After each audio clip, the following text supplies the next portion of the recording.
आप सभी को जय मसीह की। आशा करता हूं कि मेरी आवाज आ रही है आप सबको। ओके, ठीक है। चलिए, बढ़िया।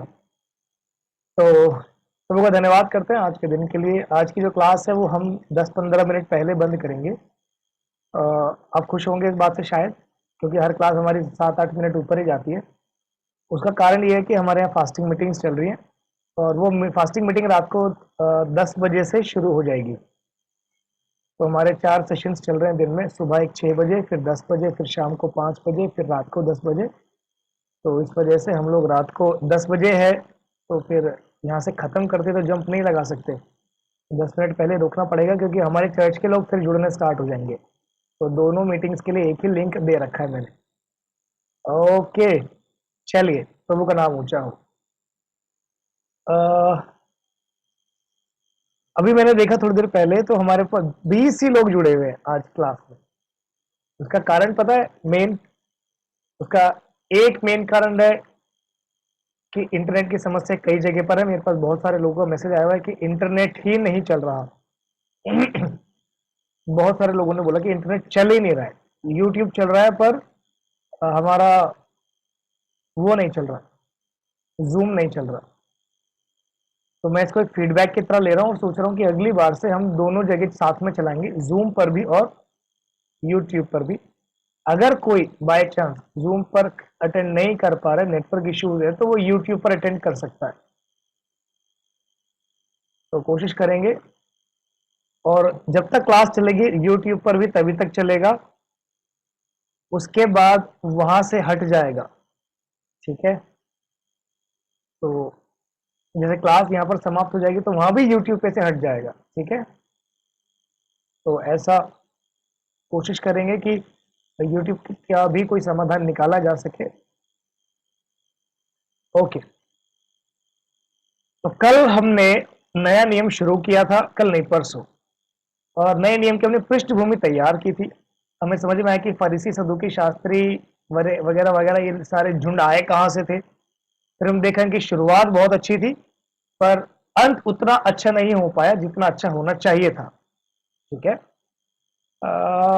फिर हमने देखा कि प्रेरितों के काम की किताब का महत्व, क्योंकि अगर बाय चांस गलती से भी प्रेरितों के काम में कुछ भी मिस आउट इधर उधर हो जाए, तो हमें ये समझ में नहीं आएगा कि पौलुस था कौन। प्रेरितों के काम के ऊपर कई विवाद है। पहला विवाद तो ये कि उसका नाम प्रेरितों के काम है ही क्यों, क्योंकि उसमें आधी किताब तो पतरस के बारे में है और बची हुई आधी किताब पौलुस के बारे में है। तो उसमें प्रेरितों के काम है ही क्यों उसका नाम। फिर दूसरे लोगों ने बोला, कुछ लोगों ने, कि इसका नाम तो पवित्र आत्मा के काम रखना चाहिए, क्योंकि काम तो पवित्र आत्मा द्वारा किया गया। जब पवित्र आत्मा तुम पर आएगा तो तुम सामर्थ पाओगे। ये बात भी सही है। फिर इसका नाम प्रेरितों के काम क्यों रखा? क्योंकि जो लोग इसमें सेवा कर रहे हैं वो प्रेरित है। ठीक है? प्रेरित शब्द का मतलब होता है भेजा गया, सेंट। अगर आपको आपकी कलीसिया प्रार्थना करके भेज दे, जाओ फलाने गांव में, तो आप एक अपोस्टल है। ठीक है? अपोस्टल का मतलब ये नहीं है कि नीचे वाला लेवल इवेंजलिस्ट का है, उसके ऊपर का लेवल पास्टर का है, उसके ऊपर का लेवल टीचर का है, उसके ऊपर का जो लेवल है वो अपोस्टल का है, और उसके ऊपर का जो सबसे टॉप का लेवल है वो प्रॉफिट का है। ठीक है? इसमें ज्यादा अभिषेक है, इस वाले में कम है, इसमें थोड़ा और कम है, इसमें सबसे कम है, और ये तो बिल्कुल ही गया गुजरा है। ये तरीका नहीं है मसीहत में जो लीडरशिप है या जो 5 फोल्ड मिनिस्ट्रीज है उसको देखने का। अभी मेरे सामने यहाँ पर 20-25 लोग बैठे हैं।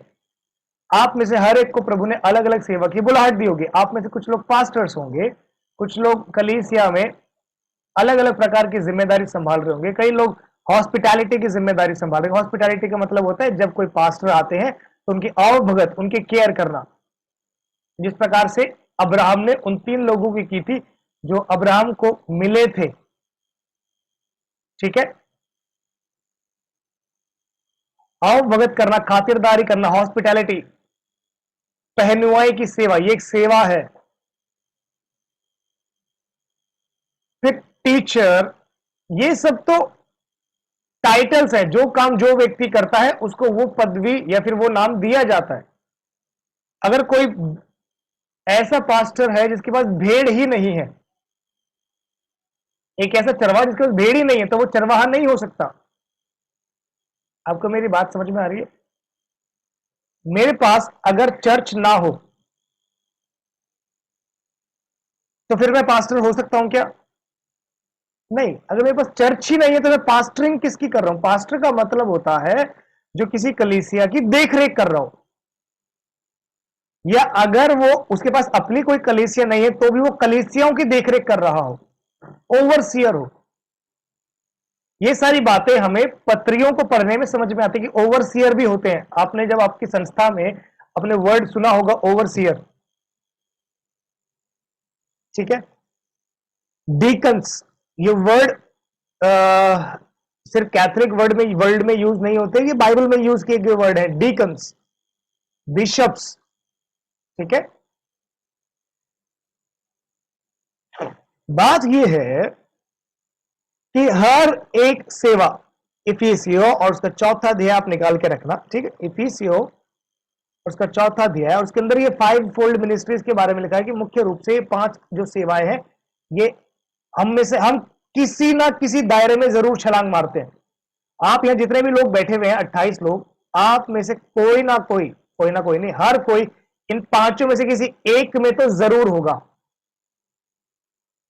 डेफिनेटली होगा। आपको शायद लगता होगा कि टीचिंग मैं कैसे कर सकता हूं, मुझे तो पता ही नहीं है, कोई बात नहीं। तो इवेंजलिज्म, अगर आप में से किसी को ऐसे लगता है ना कि मैं रेलवे स्टेशन पर खड़ा हूं, मन कर रहा है इसको सुसमाचार सुना दूं, पर क्या करूं, अगर आपके अंदर बार बार ये रहता है इसको सुना दूं क्या, उसको सुना दूं क्या, इसका मतलब आप सुसमाचारक है, ठीक है। कई लोगों की पास्टरल कॉलिंग है, कई लोगों की, देखो, प्रॉफिट्स और पास्टर्स और इवेंजलिस्ट में कोई फर्क नहीं है, कोई भी फर्क नहीं है। इनमें अभिषेक ज्यादा और इसमें अभिषेक कम है, ऐसा बिल्कुल भी नहीं है। ये एक सेवा की बुलाहट है कि कुछ लोग प्रेरित होने के लिए बुलाए गए हैं, अपोस्टल होने के लिए, कुछ लोग पास्टर्स होने के लिए बुलाए गए हैं, कुछ लोग भविष्यवक्ता की सेवा के लिए बुलाए गए हैं। तो जो जिस सेवा के योग्य है, जो जिस सेवा के लिए बुलाया गया, उसको उस सेवा का आदर मिलना चाहिए। कई बार लोग बहुत सारी सेवाओं को साथ में लेके चलते हैं, प्रभु ने उनको अंदर ज्यादा इन्वेस्ट किया होता है। फॉर एग्जाम्पल, एक ही व्यक्ति पर एक व्यक्ति पास्टर भी हो सकता है, सुसमाचार प्रचारक भी हो सकता है, अपोस्टल भी हो सकता है, प्रॉफिट भी हो सकता है एक ही समय पर, और वो टीचर भी हो सकता है एक ही समय पर। वो पांचों मिनिस्ट्रीज में सेवा कर रहा होगा, तो भी उन पांचों में से एक ऐसी होगी जिसमें उसका हाथ ज्यादा मजबूत होगा। आपको मेरी बात समझ में आ रही है? हाँ जी, क्लियर है ना? ठीक है, ओके। कभी भी ये मत सोचना कि मेरे नाम के आगे ब्रदर लगा हुआ है तो मैं कैसे काम करूंगा। मैं, मेरे पास तो अभिषेक, ब्रदर के नाम से या इवेंजलिस्ट के नाम से अभिषेक उतरता है, बढ़ता है, घटता है, नहीं होता है, ठीक है। अभिषेक प्रभु का वरदान है, प्रभु की ओर से होता है। और अभिषेक, 6 महीने का यूहन्ना भी अभिषिक्त था जब वो एलिशिबा के पेट में था, ओके। तो अभिषेक की कोई टेंशन नहीं है, अभिषेक के लिए आपको प्रॉफिट ही होना जरूरी नहीं है। You can be a prophet, an apostle, an evangelist, a teacher और a shepherd, ठीक है। ये सारी बात डिपेंड करती है कि परमेश्वर ने हमें किस सेवा के लिए बुलाया है। अभी हमारे यहाँ उपवास की सेवा मीटिंग्स चल रही है। अभी आगे हम पत्रियों में जाएंगे, इसलिए मैं थोड़ी सी पृष्ठभूमि बना के आगे चलता हूं।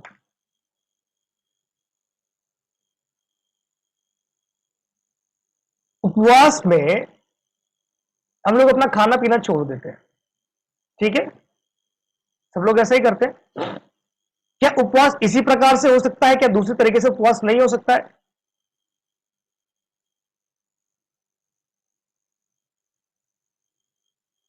कुछ लोग बहुत परेशान से बैठे हैं, कुछ लोग बहुत थके हुए बैठे हैं, कुछ लोग को देख के मुझे नींद आ रही है। और चलो ठीक है, चलो अब तो थोड़ा बहुत ठीक लग रहा है। कुछ लोग को मेरे को देख के लग रहा है अब ये गिरा, अब ये गया है। कई बार ऐसा होता है कि लोग क्लास के बीच में हर चीज में हाँ करते हैं, ऐसे ऐसे, तो वो वाला हाँ ना करें। कई बार लोग बहुत सवाल भी पूछते हैं, पता है, ऐसे ऐसे करके, तो ना तो सवाल करें और ना हर बात में हाँ हाँ करें। ठीक, तो ऐसे में कई बार मन करता है कि काश आप सामने होते, तो क्या है, आप कैमरा ऑफ नहीं कर पाते। चाहे आपका नेटवर्क कितना ही वीक होता, आप कैमरा ऑफ नहीं कर पाते।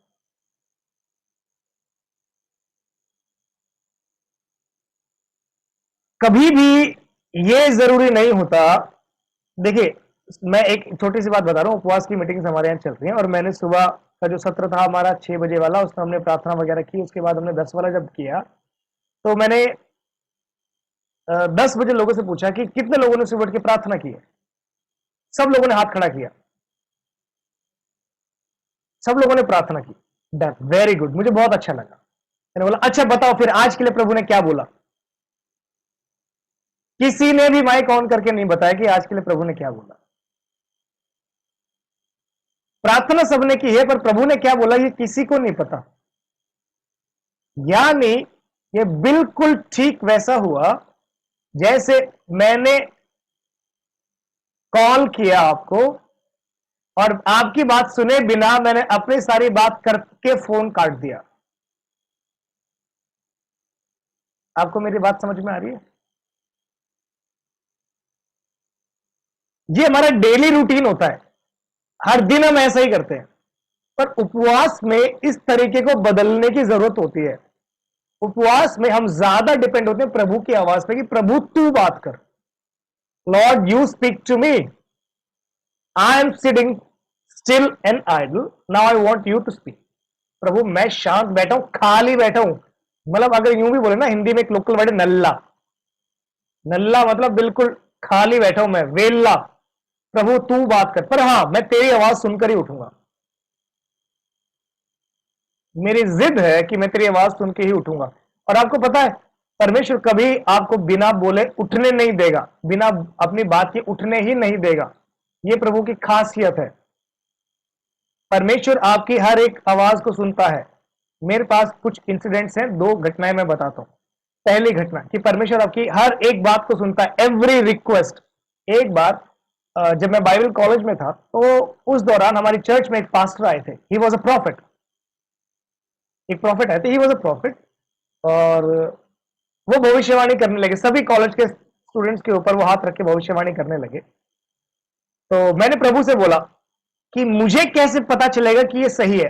तो प्रभु एक काम करना, इनको मेरे बारे में कुछ भी मत बताना, इनको मेरे बारे में कुछ मत बताना। ठीक है, तो सारे स्टूडेंट्स की बारी खत्म हुई, मेरी बारी आई। और जब मेरी बारी आई, तो पता उन्होंने क्या बोला?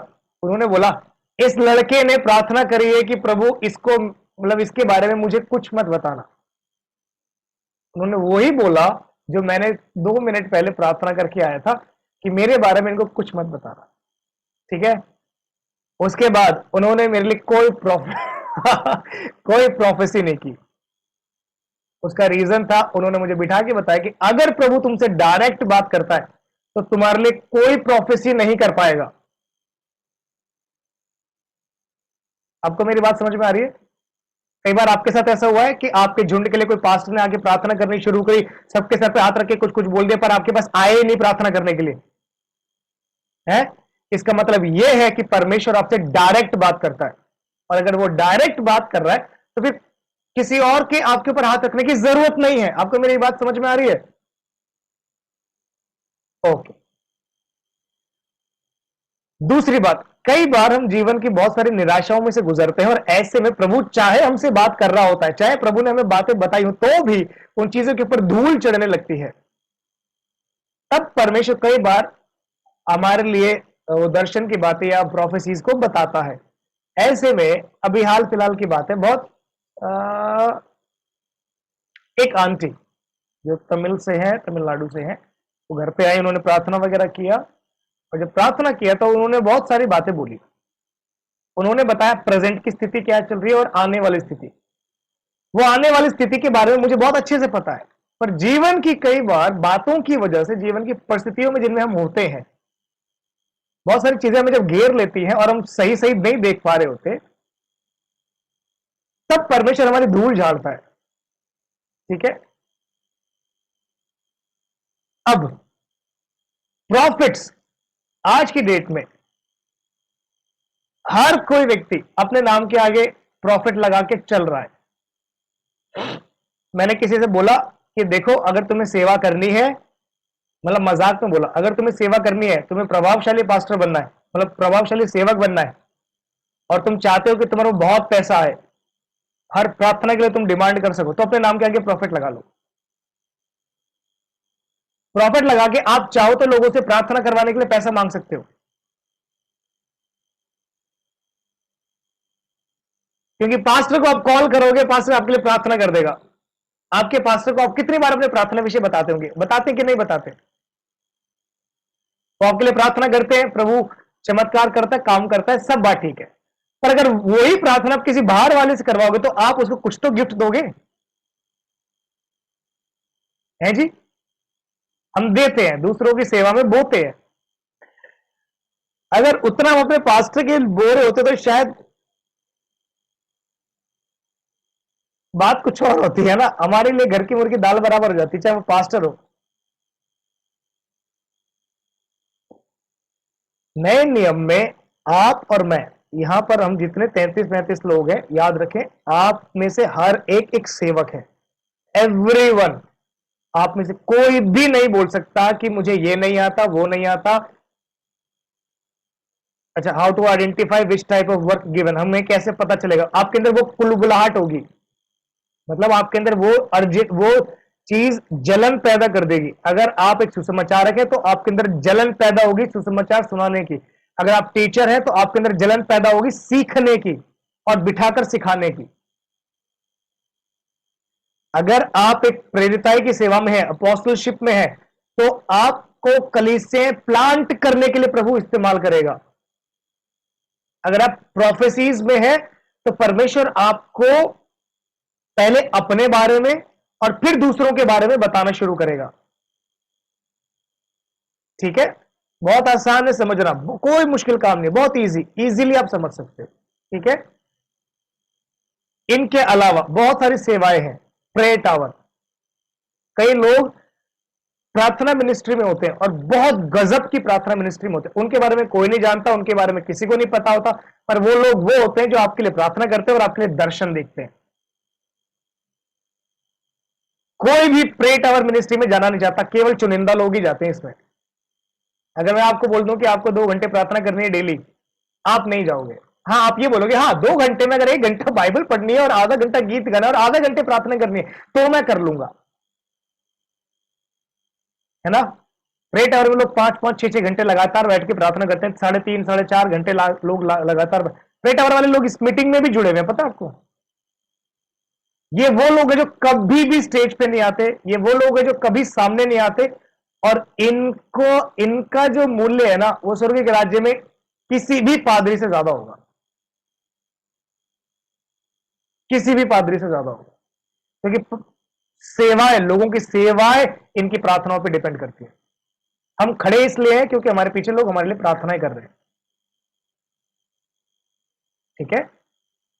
तो कोई भी व्यक्ति अगर सेवा में है तो उसके साथ एक प्रार्थना का झुंड होना बहुत जरूरी है। तो प्रार्थना की सेवा, कई लोगों के पास प्रभु इतना देता है कि वो पहनुआई की सेवा में किसी भी पास्टर को, किसी भी प्रभु के दास को घर बुलाकर उनकी उनकी केयर करना, उनकी जरूरतों में उनके साथ खड़ा रहना, ये हर कोई नहीं कर सकता, पर कई लोगों को प्रभु उनके जीवन में इतनी आशीष देता है कि वो इस आशीष को दूसरों की सेवा में बो सकते हैं।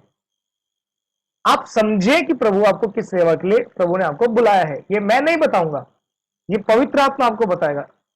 ये आपके ऊपर है, आप पवित्र आत्मा के प्रति कितने संवेदनशील है। नए नियम में जब हम पत्रियों को पढ़ते हैं तो बार बार बार बार सेवा की बुलाहट, सेवा करो, जिसने तुम्हें बुलाया है उसको प्रसन्न करो, बार बार लिखा हुआ है। बार बार, not just once, not just twice और thrice, many many many many times. 1, 2, 3 बार नहीं, बार बार लिखा हुआ है, बार बार। जब आप रोमियो की पत्री पढ़ते हैं ठीक है, पत्रियां, ठीक है। अब पत्रियों को हम अलग अलग प्रकार से डिवाइड कर सकते हैं।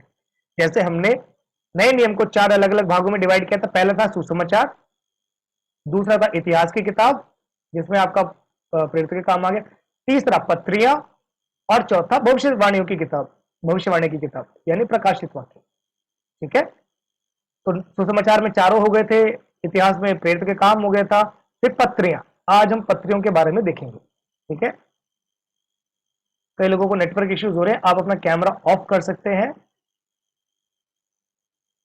ओके, बाकी अगर आपके कोई डाउट्स है तो मैंने पहले भी बोला था, दोबारा बोल रहा हूं कि आप अपने डाउट्स चैट पे लिख सकते हैं, चाहे तो मुझे व्यक्तिगत लिख सकते हैं, चाहे तो आप ओपन चैट में लिख सकते हैं, मुझे व्हाट्सएप कर सकते हैं। क्लास के दौरान व्हाट्सएप ना करें, क्लास के बाद व्हाट्सएप करें, ताकि अगली क्लास में मैं आपको जवाब दे दूं। टॉपिक से रिलेटेड अगर आप सवाल पूछेंगे तो ज्यादा अच्छा रहेगा। ओके, पत्रियों में कुछ पत्रियां ऐसी हैं जो पौलुस ने लिखी है, कुछ पत्रियां ऐसी हैं जो अलग अलग लोगों ने लिखी हैं। पत्रियों को लिखने के अलग अलग मकसद है। कुछ पत्रियां पौलुस ने जेल में से बैठ के लिखी हैं, जैसे इफिसियो, फिलिपियो, कुलुसियो और फिलेमोन। ये 4 पत्रियां पौलुस ने जेल में से बैठ के लिखी हैं। फिर कुछ पत्रियां पौलुस ने पास्टर्स के लिए लिखी हैं, मतलब पास्टर को समझाने के लिए कि कैसा होना चाहिए एक पास्टर। तीमुथियुस की पत्री, तीतुस की पत्री, पास्टर्स के लिए। ठीक है, अब मेरी बात को समझ रहे हैं। कुछ जनरल एपिस्टल्स हैं, जनरल, जैसे रोमियो की पत्री, हर एक मतलब आम, वो चाहे रोम की पत्री पढ़े, चाहे रोम के लोग पढ़े, चाहे कहीं के भी लोग पढ़े, वो सबके लिए है। और कुछ पत्रियां ऐसी हैं जो व्यक्तिगत लेटर्स लिखे गए, जैसे यूहन्ना ने दूसरी और तीसरी पत्री, एक पत्री गयुस को लिखी है, एक किसी लीडर स्त्री को लिखी है। फिर पौलुस ने जो फिलिपुस की पत्री लिखी है वो एक पर्सनल लेटर भी है उनेसिमुस के लिए। ठीक है, तो पत्रियों को भी हम अलग अलग भागों में बांट सकते हैं। पत्रियों में, पत्रियां हमें पढ़ने में ज्यादा मजा नहीं आता, ठीक है, क्योंकि पत्रियों में कई सारी चीजें हमें ऐसी मिलती हैं जो हमारे सर पैर से, बिल्कुल सर के ऊपर से जाती हैं। पत्रियों में, पत्रियों को समझने के लिए, अगर आप पत्रियों को समझना चाहते हैं तो आपके पास एक अच्छा बाइबल में पुराने नियम का बैकग्राउंड होना जरूरी है। फॉर एग्जाम्पल, मैं एक छोटा सा एग्जाम्पल देता हूं। अगर आप इब्रानियों की किताब पढ़ते, इब्रानियों जिसने भी व्यक्ति ने लिखा है उसका पुराने नियम का बैकग्राउंड बहुत स्ट्रांग रहा है, और वो पुराने नियम के बैकग्राउंड को लेकर ही बात कर रहा है। इब्रानियों की पत्री की बात कर रहा हूं मैं। अगर आपको पुराने नियम का बैकग्राउंड नहीं पता तो आपको इब्रानियों की पत्री पढ़कर उसका ABC कुछ भी समझ में नहीं आएगा। आपको मेरी बात समझ में आ रही है? ओके, फिर नए नियम के अगर सुसमाचार और पौलुस का जीवन अगर हमें नहीं पता तो नए नियम की कई सारी पत्रियां हमें समझ में नहीं आएंगी। फॉर एग्जाम्पल, पौलुस ने बोला, अब मैं अगर आपसे एक, आपके सामने 2 चीजें रखता हूं, एक रखता हूं मैं परमेश्वर का अनुग्रह, और दूसरा रखता हूं आपके 4 करोड़ के कर्जे से मुक्ति। अगर आपके ऊपर 4 करोड़ का कर्जा है और मैं आपके हाथ में एक तरफ 4 करोड़ रुपए दे रहा हूं कि आप कर्जे से मुक्त हो जाओ, और दूसरी तरफ मैं अनुग्रह रख रहा हूं, अनुग्रह, परमेश्वर का अनुग्रह, दोनों में से आप कौन सा चुनेंगे? जोश में आके अनुग्रह मत बोलना।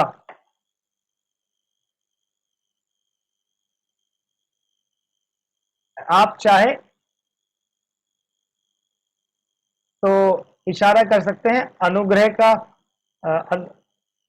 अगर आप ऐसे करेंगे, नहीं, बोथ का ऑप्शन ही नहीं है ना, या तो 4 करोड़ या तो अनुग्रह। अनुग्रह के लिए आप ऐसे कर सकते हो, 4 करोड़ के लिए ऐसे कर सकते हो।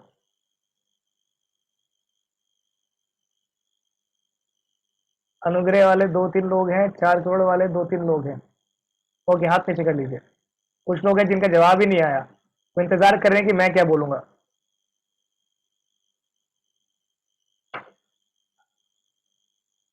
बहुत आसान है बोलना अनुग्रह, बहुत इजी है अनुग्रह बोलना, लेकिन अनुग्रह में चलना बहुत मुश्किल काम है। अनुग्रह का मतलब यह है, देखो, अनुग्रह होगा तो 4 करोड़ आ जाएंगे। देखिए, हमें पहले फर्क समझना है अनुग्रह। मैं अनुग्रह के बारे में इसलिए बताना चाहता हूं क्योंकि आपको याद होगा पिछले पुराने नियम में हमने 5 समयों के बारे में बात की थी। आपको मेरी बात समझ में आ रही है? पहला था निर्दोषता का समय, दूसरा था विवेक का समय, तीसरा था मानव सरकार का समय, चौथा था वायदे का समय, पांचवा था कानून का समय। और मैंने आपको कहा था कि कानून जब पूरा हो गया मसीह यीशु में, तो यीशु मसीह के द्वारा हमें क्या मिल गया? अनुग्रह। इसीलिए आशीर्वाद में क्या बोला जाता है? अब पिता परमेश्वर का प्यार और पुत्र यीशु मसीह का अनुग्रह, ग्रेस। ये बात करके फिर हम पत्रियों में जाएंगे, ठीक है? अगर हम नए नियम को निचोड़ दें तो नए नियम का निचोड़ने का जो बहुत सारे अर्थ में से या बहुत सारे नींबू को निचोड़ देते जूस निकलता है, तो जूस का टेस्ट होता है खट्टा। तो वैसे ही वो जो खट्टापन है वो है अनुग्रह का।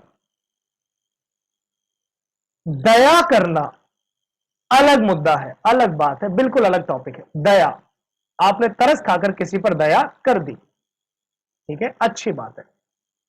पर अगर कोई व्यक्ति उस दया के लायक ना हो तो भी आप उसके ऊपर दया करें,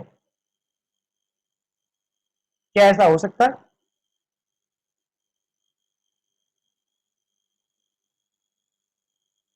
आपने, एक व्यक्ति आपके पास आया, उसने बोला कि सर मुझे पैसों की सख्त जरूरत है, मुझे 1000 रुपए दे दो, मेरे घर पे राशन नहीं है।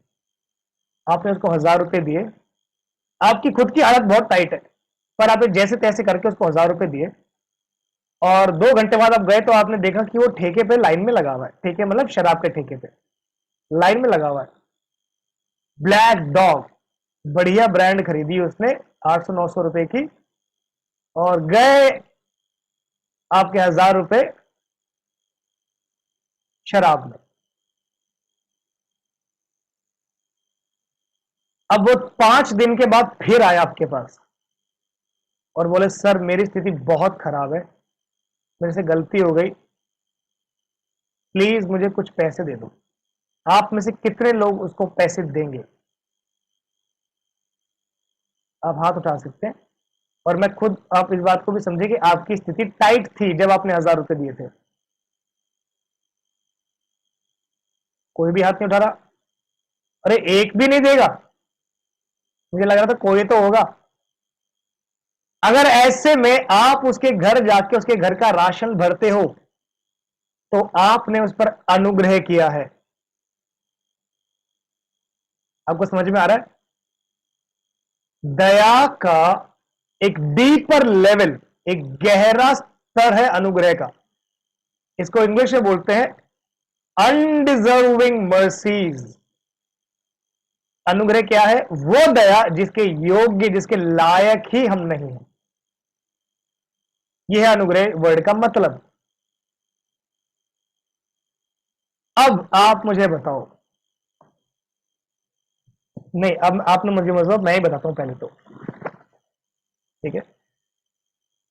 पॉलुस, जिसको छुआ के लोग कपड़ा ले जाते थे, क्या करवाने के लिए? लोगों को चंगा करने के लिए। उस पॉलुस को कुछ समस्या हुई और उस समस्या के लिए पौलुस ने 3 बार प्रार्थना की और पौलुस ने कहा प्रभु इसको मुझसे दूर कर दे। प्रभु ने क्या कहा? मेरे 4 करोड़ तेरे लिए है। नहीं नहीं, परमेश्वर ने कहा मेरा अनुग्रह तेरे लिए काफी है। माई grace is sufficient for you. आपको क्या लगता है पौलुस प्रार्थना करता तो क्या पौलुस चंगा नहीं होता? होता। फिर पौलुस अनुग्रह से संतुष्ट क्यों हो गया?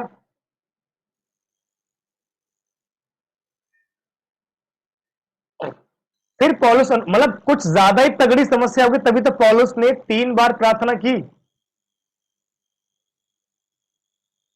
परमेश्वर प्रार्थना नहीं सुन रहा, और परमेश्वर ने प्रार्थना सुनी भी तो सुन के ये बोला अनुग्रह चाहिए कि चंगाई चाहिए, तो उसने अनुग्रह चुन लिया इतनी कठिन परिस्थितियों के बावजूद। तो मुझे नहीं पता आपको क्या समझ में आया कि अनुग्रह आपने क्यों बोला कि 4 करोड़ नहीं चाहिए, अनुग्रह चाहिए। तो या तो आपके पास अनुग्रह का डीपर लेवल ऑफ अंडरस्टैंडिंग है, या तो बुरा मत मानना, या तो आपके पास अनुग्रह शब्द का गहरा अर्थ आपको पता है, आपको असलियत में अनुग्रह वर्ड पता है इसीलिए आपने अनुग्रह बोला। दूसरा, आपको अनुग्रह बिल्कुल नहीं पता है इसीलिए आपने अनुग्रह बोला।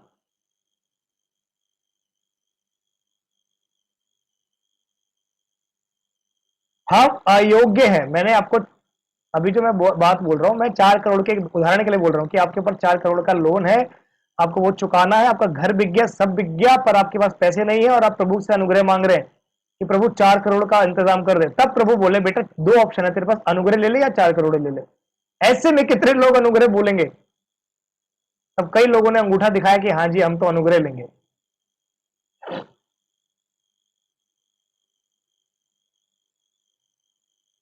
देखो,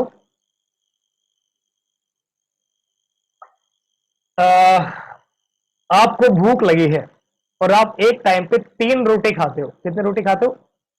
3। ओके। अब 3 रोटी में से स्थिति कुछ ऐसी है कि आपके पास एक ही रोटी है, आपने वो एक रोटी खाई, आपने प्रार्थना करके प्रभु को धन्यवाद दिया,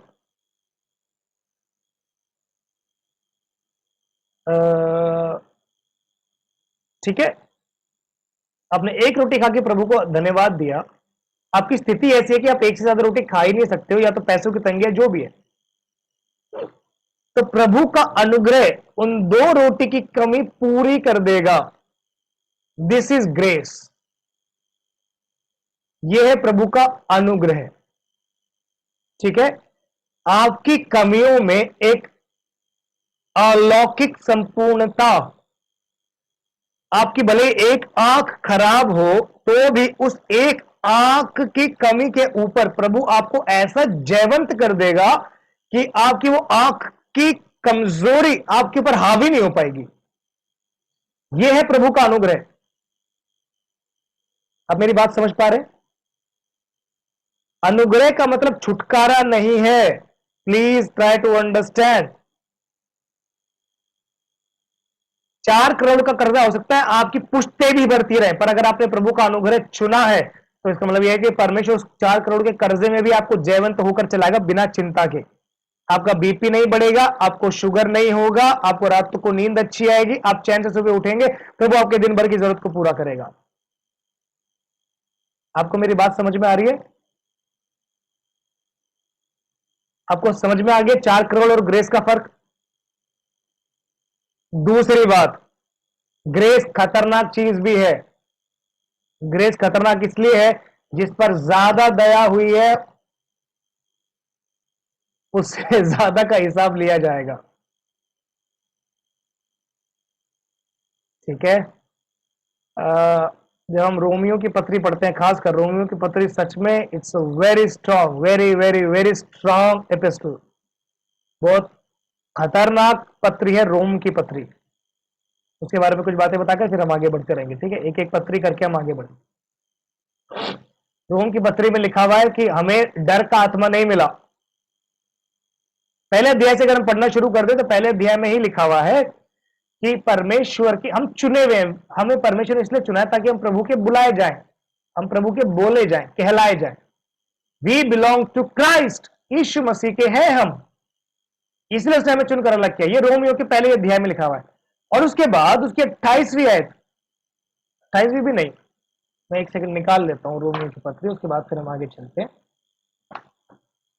रोमियो की पत्री में हम थोड़ा सा रुक के जाएंगे क्योंकि रोमियो की पत्री बहुत स्ट्रांग एक पत्री है और नए नियम की जो पत्रियां हैं वो साइज के हिसाब से भी रखी गई हैं। ठीक है, तो रोमियो की पत्री उसका पहला अध्याय की 5वीं आयत में लिखा हुआ है कि हमें इसलिए बुलाए गए ताकि हम विश्वास करके उसकी माने।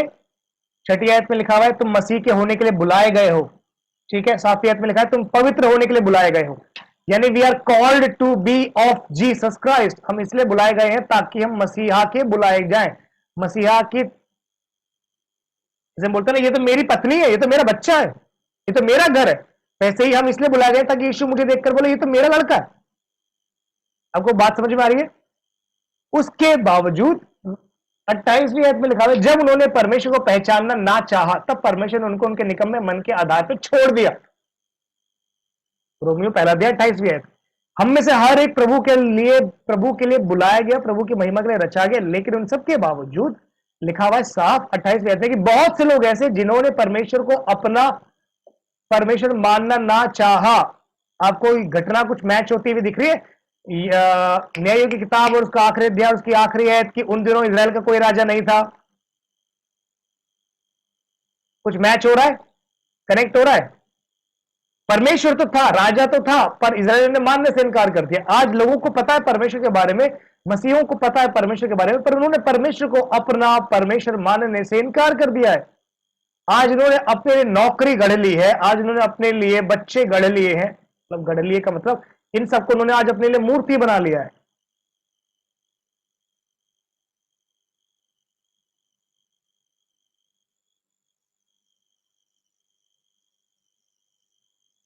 अगर आपके घर में झगड़ा हो और आप प्रार्थना ना कर पाए, इसका मतलब यह है अगर उस घटना की वजह से आप इतने चोटिल हो जाएं कि आप प्रार्थना ना करें, तो यानी वो घटना आपके लिए परमेश्वर है। ध्यान से सुने, please try to understand what I am saying. ध्यान से सुनना। अगर आपका झगड़ा आपके पति से हो गया और पति से झगड़ा होने की वजह से अगर आप प्रार्थना नहीं कर पा रहे, मुंह बनाकर बैठे, हाँ नहीं तो, हाँ ये हो, ये दुख हो गया, मुझे बहुत दुख लग रहा है, मेरे पति ने ऐसा बोल दिया, हाँ, हाँ, हाँ। इसका मतलब यह है कि आपका पति आपके लिए परमेश्वर है, जो आपके और परमेश्वर के रिश्ते के बीच में आ गया। आपको बात समझ में आ रही है जी? है जी? ओके ना, कोई दिक्कत तो नहीं है? बच्चे ने कुछ ऐसा कर दिया कि आपका दिल इतना टूट गया कि आप प्रार्थना नहीं कर पा रहे, इसका मतलब यह कि आपका बच्चा आपके और परमेश्वर के रिश्ते के बीच में आ सकता है। आपके पड़ोसी ने आपके घर के बाहर कूड़ा फेंक दिया यानी, और उसकी वजह से आपको रात भर नींद नहीं आई, इसका मतलब यह है आप प्रार्थना नहीं कर पाए, प्रभु आप एक उदासीन माहौल में चले गए, इसका मतलब यह है कि पड़ोसी आपके और परमेश्वर के रिश्ते के बीच में आ सकता है। आपने उसको इतनी छूट दी है। आप मेरी बात समझ पा रहे हैं ना? आपको कोई दिक्कत तो नहीं हो रही? सब ठीक है जी? ओके। तो ये है कुछ बातें कि कैसे हम परमेश्वर, अब जब पढ़ लेना आप रोमियो उसको पहला अध्याय के 28वीं आयत के आगे इतने सारे पॉइंट्स लिखे हुए हैं कि माँ बाप का आदर ना करने वाले, निर्बुद्धि मतलब बेवकूफ अगर आप हो, या आपको लगे, या कोई आपको बोले, या आप किसी को बोलो, तो बेवकूफी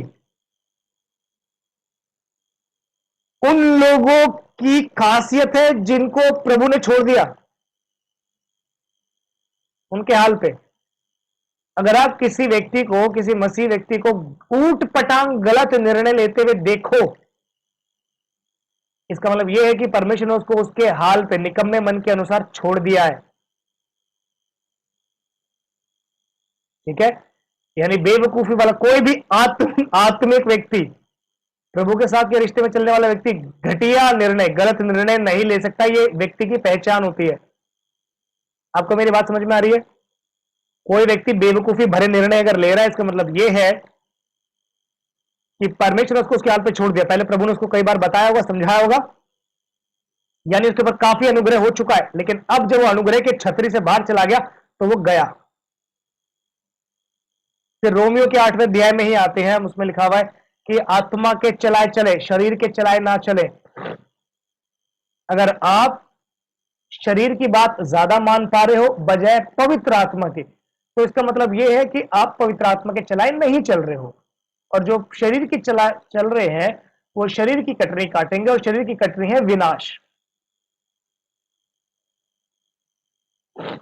आज सुबह मेरे दोस्त का फोन आया मेरे पास, उसने बोला कि बहुत फ्रस्ट्रेशन हो रही है। मैंने कारण पूछा तो उसने बोला कि वो पेट्रोल डलवाने के लिए गया था, वहां कुछ बातचीत हो गई, नोकझोंक हो गई, और उसके बाद से वो विचलित है, परेशान है। वो ये कह रहे हैं कि कितनी बार हम प्रभु से माफी मांगे, हम कितनी बार प्रभु के पास जाएं, मन तो करता है बस खत्म करो, अब कितनी माफी मांगे। बात तो सही है, हो सकता है आपके मन में भी कई बार ऐसा आता हो।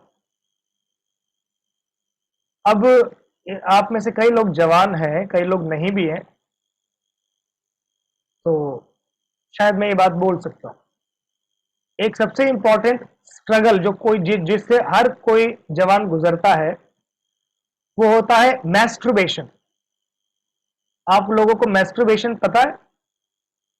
हस्त मैथुन, कि कोई भी लड़का, आदमी, लड़की, स्त्री अपने ही शारीरिक, अपने साथ ही खुद को शारीरिक संबंध में बांध लेना, फिजिकल रिलेशन, खुद के साथ अकेला बाथरूम में जाओ और वो हरकत करके बाहर आओ, मैस्टरबेशन, हस्त मैथुन, ठीक है।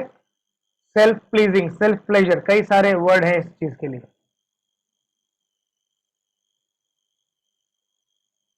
अब एक व्यक्ति का फोन आया, वो नहीं आया, वो मिलने आया। उसने बोला कि भैया मुझसे ऐसी गलती होती है, मैं क्या करूं।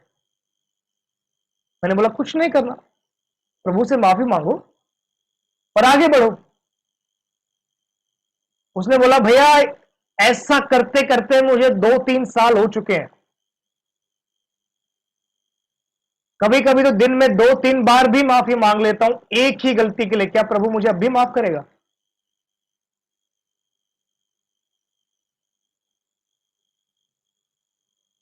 अब आप समझना ग्रेस, ठीक है। आप में से कितने लोगों को ऐसा लगता है कि परमेश्वर मुझसे थक चुका है। कोई है? मैं मैस्टरबेशन की बात नहीं कर रहा हूं, प्लीज उसको हटा दो 2 मिनट के लिए।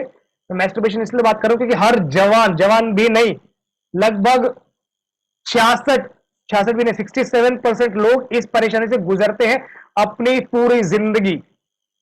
मैं स्टडीज के आधार पर बता रहा हूं, 67% अपनी इस कमजोरी से गुजरते हैं पूरी जिंदगी। तो इसको हटा दो। आप में से चाहे कोई भी बुरी आदत हो या कोई भी ऐसी आदत हो, गुस्सा करना, चिल्ला देना, बुरा मान के बैठ जाना, कितने लोग ऐसे हैं जो कि जिनका मानना यह है कि मेरी इस आदत की वजह से परमेश्वर मुझसे पक चुका है। कोई है जिसको ऐसा लगता है कि बस थक गया प्रभु उससे? कोई भी नहीं है। That is so nice. Seriously बताऊं, एक व्यक्ति है बस। मेरी लाइफ में कई बार 2 लोग हो गए, मुझे कई बार ऐसा लगा जैसे सच में परमेश्वर मुझसे थक चुका है। आप लोग बहुत अच्छे हैं, प्रभु का अनुग्रह आपके ऊपर बहुत ज्यादा है, जो आपको कभी ऐसा नहीं लगा। मुझे मेरी लाइफ में एक नहीं, 2 नहीं, 10 नहीं, 100 नहीं, सैकड़ों बार ऐसा लगा कि प्रभु मुझसे थक गया, प्रभु मुझसे थक चुका है। Lord is tired, Lord would be tired of me. मतलब प्रभु थका होगा नहीं सोचता था मैं, प्रभु थक गया होगा मुझसे ये सोचता था मैं।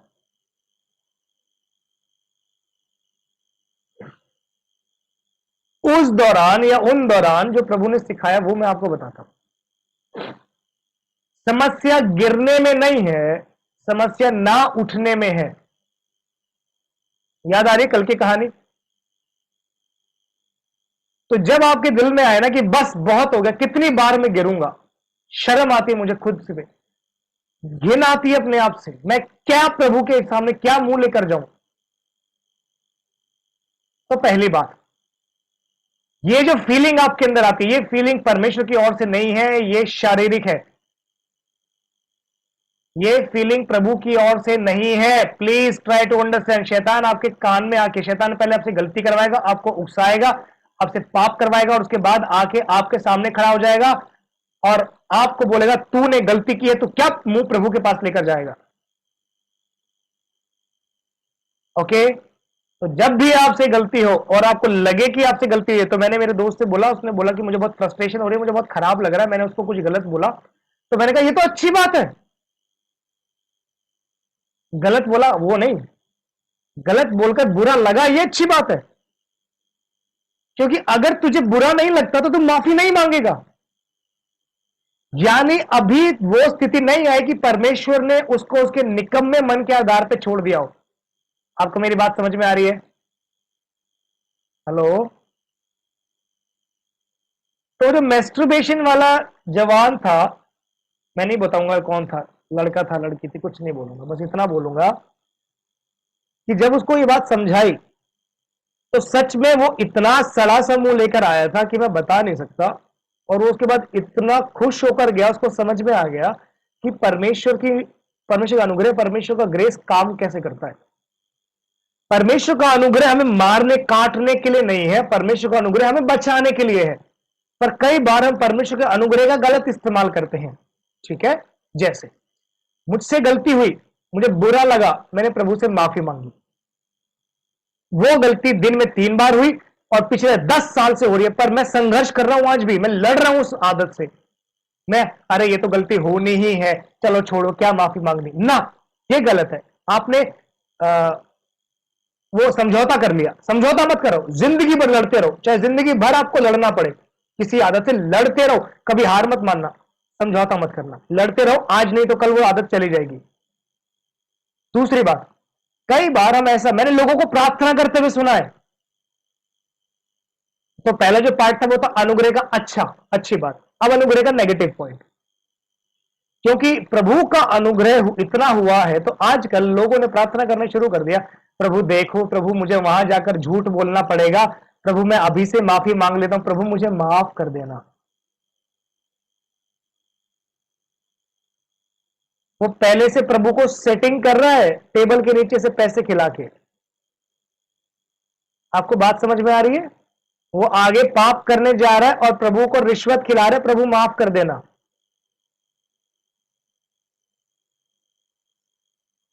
ये गलत है, नहीं मिलेगी माफी। और उसके बाद कई लोग यूं भी बोलते हैं, हाँ मुझे बड़ी शांति मिली, प्रभु ने मुझे माफ कर दिया। अरे वो शांति नहीं मिली है, वो तूफान से पहले की शांति है, अब तूफान आएगा। हाँ, कई बार लोग शांति मिल जाती है, उनको बड़ा अच्छा अच्छा लगने लगता है, इसको प्रभु ने जवाब हाँ में दिया है, ये समझ लेते हैं। आपको मेरी बात समझ में आ रही है? अनुग्रह का गलत इस्तेमाल ना करें। हम पर अनुग्रह हुआ तो क्या हम और पाप करें? नहीं, अनुग्रह की वजह से तो इंसान पाप से छूट जाता है। अनुग्रह की वजह से इंसान कभी ज्यादा पाप नहीं कर सकता। अगर कोई ज्यादा पाप कर रहा है, इसका मतलब रोमियो 1:28 उसके जीवन में पूरा हो रहा है और परमेश्वर ने उसको उसके निकम्मे हाल पे छोड़ दिया, जिसके लिए उसे ऐसा लग रहा है कि मुझ पर ज्यादा अनुग्रह हो रहा है। ओके, उस पर अनुग्रह नहीं हो रहा है, वो अपनी मन की मर्जी के हिसाब से चल रहा है और उसे लग रहा है कि मुझ पर अनुग्रह हो रहा है, वो धोखे में जिंदगी जी रहा है। ऐसे बहुत सारे धोखों से हमने पिछली क्लास में बाइबल स्टडी में जो प्रकाशित वाक्य की हमने की थी, बहुत सारे लोगों को उस धोखे से आजाद किया। बहुत सारे लोगों को लग रहा था कि हम स्वर्ग जा रहे हैं। मैंने व्यक्तिगत लोगों से मतलब पूछा कितने लोगों को लग रहा है वो स्वर्ग जा रहे हैं। पहली क्लास में 50 लोगों ने हाथ उठा दिया, हालेलुया प्रेज द लॉर्ड, हम स्वर्ग जा रहे हैं। और जब तक आधी क्लास हुई, मैंने हाथ उठाने के लिए पूछा तो 5-7 लोग ही थे। 90% लोगों को समझ में आ गया कि वो स्वर्ग नहीं जा रहे हैं।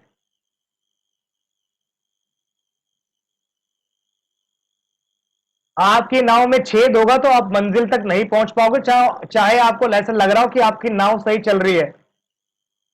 ठीक है, there are many spiritual principles which we will have to follow. उसके बिना गाड़ी चल ही नहीं सकती। बाइबल के अंदर बहुत सारे आत्मिक सिद्धांत है जिनका पालन हमें ऐसे करना है जैसे हमारी जान निकलने वाली हो। उनमें से पहला है, मुझे छोड़ दूसरे को ईश्वर करके ना मानना। ये सिद्धांत केवल पुराने नियम में था, ऐसा नहीं है। नए नियम में उसकी सजा ज्यादा है। पुराने नियम में तो चलो पत्थर मार मार के मार दिया, नए नियम में परमेश्वर उसको उसके हाल पे छोड़ देता है। और सोचो, कल्पना करो कि प्रभु किसी को उसके हाल पे छोड़ दे, आप पवित्र आत्मा उसको कन्विक्ट करना छोड़ दे, पवित्र आत्मा उस व्यक्ति के पीछे पड़ना छोड़ दे, तो उस आदमी के लिए इससे डरावनी बात क्या हो सकती है? 2 दिन पहले तक आप जो गलती कर रहे थे, उस गलती के लिए पवित्र आत्मा आपको बोल रहा था बेटा तुझसे गलती हुई है, और आज 2 दिन के बाद पवित्र आत्मा उस गलती के लिए आपको डांटना बंद कर दे, तो इससे खतरनाक बात क्या हो सकती है? तो समझ जाना कि खतरे की घंटी बज चुकी है। फरीसियों की घंटी बहुत पहले बज चुकी थी, पर फरीसियों ने इस बात को समझा नहीं। ओके, मैं आपको डरा नहीं रहा हूं, मैं आपको समझा रहा हूं।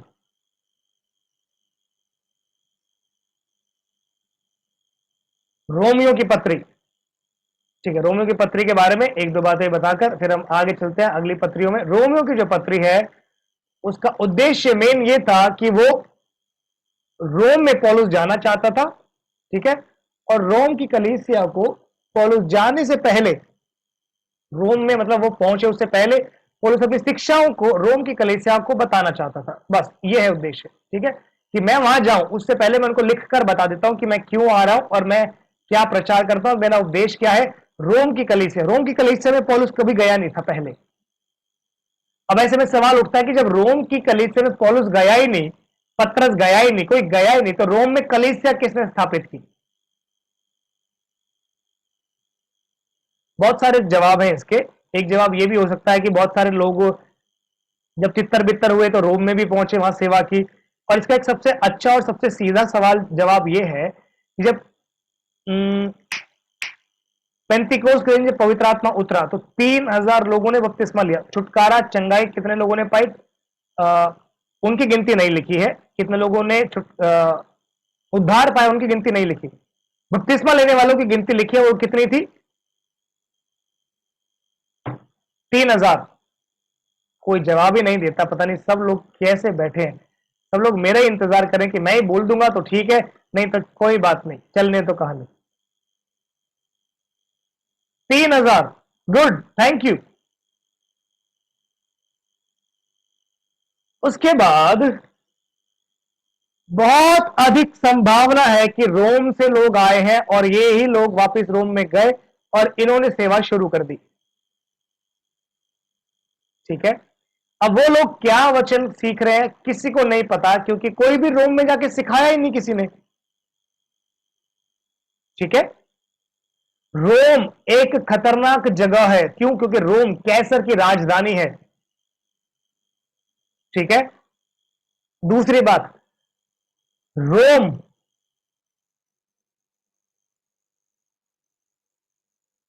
जो कैसर की राजधानी है, रोम में कल्चर क्या चल रहा है? Emperor worship. जो कैसर है, कैसर की पूजा या कैसर की आराधना, एम्परर वर्शिप। ये जैसे ये रोमी लोगों का प्रचलन था, वो अपनी ही उपासना करवाते थे। ये रोमी कल्चर था।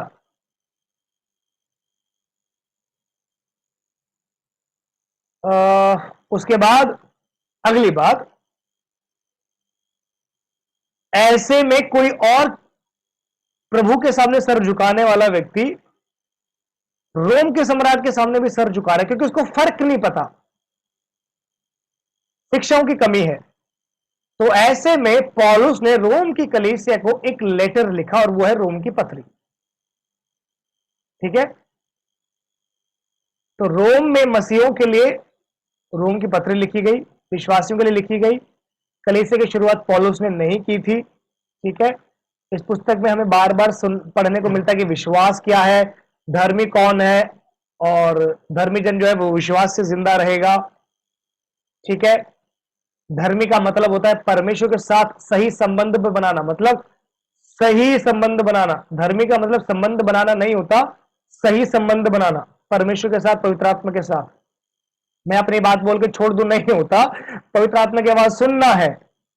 ओके, तो रोम की कलीसिया और लिखने का आइडिया लगभग आज से नहीं, अब अगर आप डेट लिखना चाहते हो तो 57 एडी, 57 ईस्वी, 57 से 60 ईस्वी, 57 to 60 एडी, रोम की पत्री।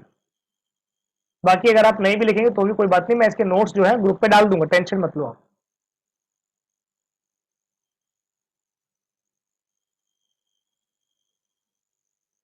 अगली पत्रियां कौन सी हैं? बाइबल खोल के रखें साथ में। अगली पत्री है कुरिन्थ की पत्री। ओके,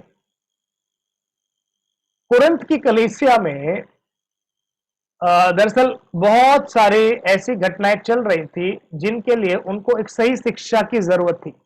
अब आप समझ रहे होंगे कि पौलुस को प्रेरित की सेवकाई कैसे मिली, और प्रेरित का तो मतलब होता है भेजे जाना, और पौलुस ने किया क्या? प्रेरित की सेवा पौलुस के जीवन के द्वारा समझ में आती। पौलुस ने बहुत सारी कलीसियाओं की स्थापना की, उन कलीसियाओं में लीडर्स को तैयार किया और फिर नई जगह चला गया। यह है प्रेरित की सेवा। और जिन कलीसियाओं को वो छोड़कर गया, उन कलीसियाओं को लगातार शिक्षाओं को दे देकर उनका पालन पोषण करता रहा। एक प्रेरित की सेवा में वो पास्टर भी होगा, वो अपोस्टल भी होगा, वो टीचर भी होगा। ये 3 खूबियां जरूर होंगी। अगर कोई व्यक्ति आपको पास्टर दिख जाए जो टीचर भी है, वैसे हर पास्टर टीचर होता है, पर वो मिशनरी भी है, वो एक जगह सेवा करके दूसरी जगह जा रहा है, फिर दूसरी जगह से तीसरी जगह जा रहा है, तो समझ जाना, आपको खुद समझ में आएगा कि इसके ऊपर प्रेरिताई की सेवा है, अपोस्टलशिप। ठीक है, वो एक जगह टिकेगा नहीं, वो अलग अलग जगह जाके सेवा करेगा। उसका गढ़ एक ही होगा, पर वो अलग अलग जगह अलग अलग जगह जाकर सेवा करेगा, प्रेरिताई की सेवा। पौलुस एक प्रेरित था। रोम की कलीसिया उसने स्थापित नहीं की, पर रोम को लेटर लिखा कि नहीं लिखा? लिखा।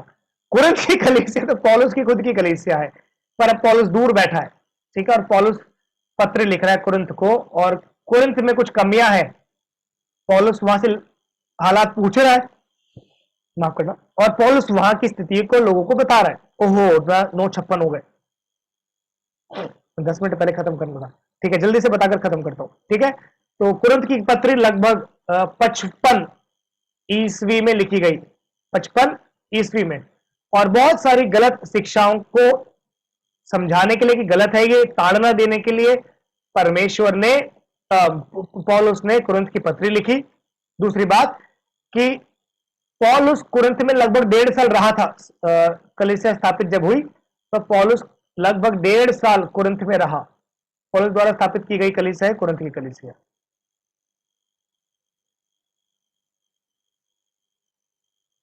एक सेकंड, जस्ट मैं चाहता हूं आप 1 सेकंड वेट करें सब लोग प्लीज। ठीक है, 1 सेकंड।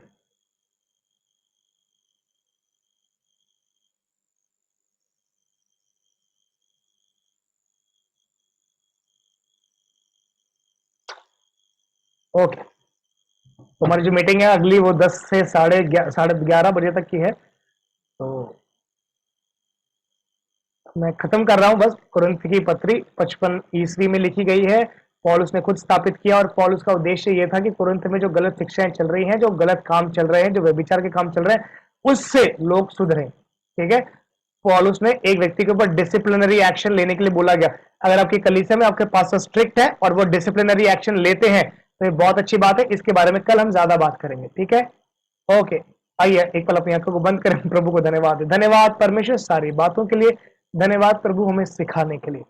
प्रभु जी, सारी बातों को हम तेरे हाथ में सौंपते हैं, हमारे मन को तैयार कर। हम तेरे सामने अपने सरों को झुकाकर हम कहते हैं प्रभु तू महान है, तू बढ़ता जाए, हम घटते जाए।